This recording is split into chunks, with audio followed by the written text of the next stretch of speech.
ये सवाल बड़ा है कि मोदी सरकार ने आखिर ऐसा क्या कह दिया कि बलूचिस्तान ने पहाड़ों से जय हिंद और भारत शुक्रिया की नारे लगा दिए। ये मामला क्या है और इस हद तक खौफनाक किस्म की फुटेज जो है वो सामने आई है कि आप जब देखेंगे तो आपके रोंगटे खड़े हो जाएंगे कि ये पिछले 12 घंटे के अंदर इतनी बड़ी डेवलपमेंट्स हुई हैं वो किस तरह हो गई।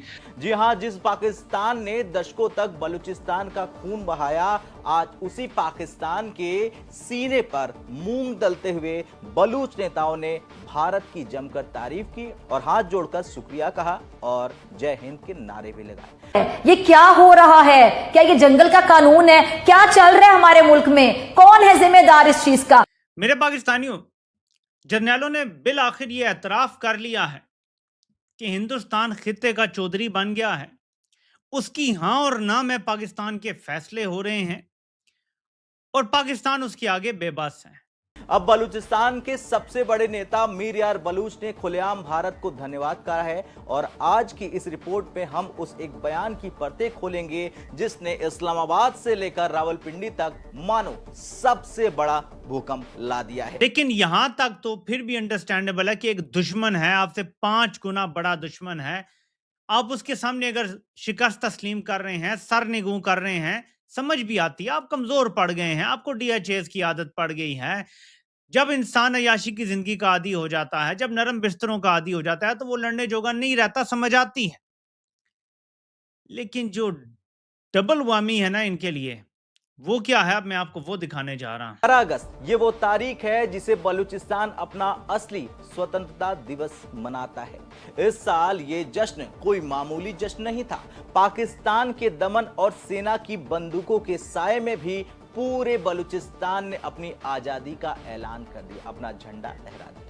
लेकिन इस बार हवा बदली हुई थी। इस बार बलूचों के पास एक उम्मीद थी और वो उम्मीद है भारत। बलूचिस्तान गणराज्य के नेताओं ने स्पष्ट कर दिया कि वे अब पाकिस्तान के अवैध कब्जे को एक सेकंड के लिए भी बर्दाश्त नहीं करने वाले हैं। ऐसे में बलूचों के दिग्गज नेता मीर यार बलूच ने सोशल मीडिया प्लेटफॉर्म एक्स पर एक पोस्ट किया जिसने पाकिस्तान के विदेश मंत्रालय के होश उड़ा दिए। उन्होंने लिखा कि भारतीय मीडिया और भारत के विदेश मंत्रालय यानी एमईए ने बलूचिस्तान के दर्द को दुनिया के सामने रखा। इसके लिए वो भारत के ऋणी हैं। मीर यार बलूच ने सीधे शब्दों में कह दिया कि बलूचिस्तान गणराज्य मानवाधिकारों के मुद्दे पर भारत के सैद्धांतिक रुख का पूरा समर्थन करता है। यह पहली बार है जब किसी बलूच नेता ने इतने कड़े शब्दों में भारत की कूटनीति पर अपनी मुहर लगा दी है। दोस्तों, इस वक्त सबसे इंपॉर्टेंट चीज जो मैं देखता हूं पाकिस्तान के सोशल मीडिया पे, वो ये नजर आती है जी कि बलूचिस्तान को आज़ादी मिल गई है या बलूचिस्तान जो है वो आज़ाद हो रहा है।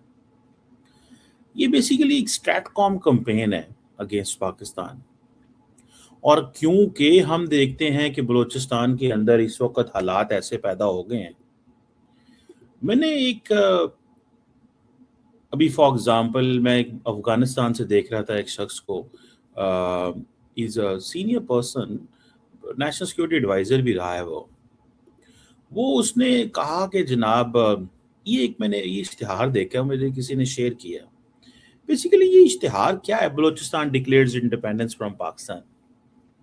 ये पाकिस्तान के ऊपर एक हमला है, ये पाकिस्तान की असास पे, पाकिस्तान की नेशनल सिक्योरिटी पे एक हमला है। ये क्या कि भाई ये कह दो बलूचिस्तान पाकिस्तान के हाथ से निकल गया, ये तो बड़े कमजोर हो गए हैं। मीर यार बलूच ने अपने संदेश में एक बहुत बड़ी बात कही, मानवाधिकारों की कोई सीमा नहीं होती है। उन्होंने भारत की सराहना करते हुए कहा कि चाहे वो पीओजेके हो, गिलगिट बाल्टिस्तान हो या फिर बलूचिस्तान, पाकिस्तान हर निर्दोष का खून बहा रहा है। अब बलूच नेता ने अपील की है कि अब समय आ गया है जब अंतर्राष्ट्रीय समुदाय को बलूचिस्तान की स्वतंत्रता को मान्यता देनी चाहिए और पीओजेके में हस्तक्षेप करना चाहिए।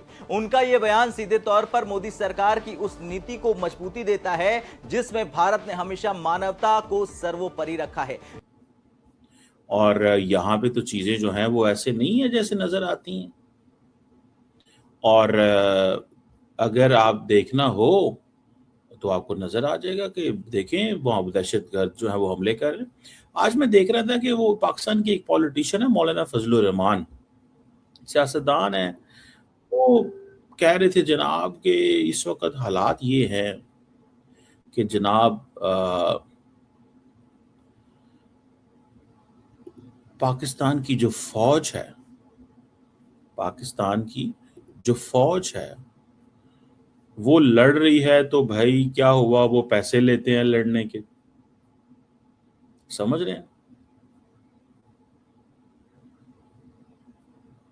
अब दिस इज इम्पोर्टेंट कि जनाब आपके पास तो कुछ भी नहीं है, आपकी फौज लड़ती है तो हमारे ऊपर फौज एहसान करती है कोई।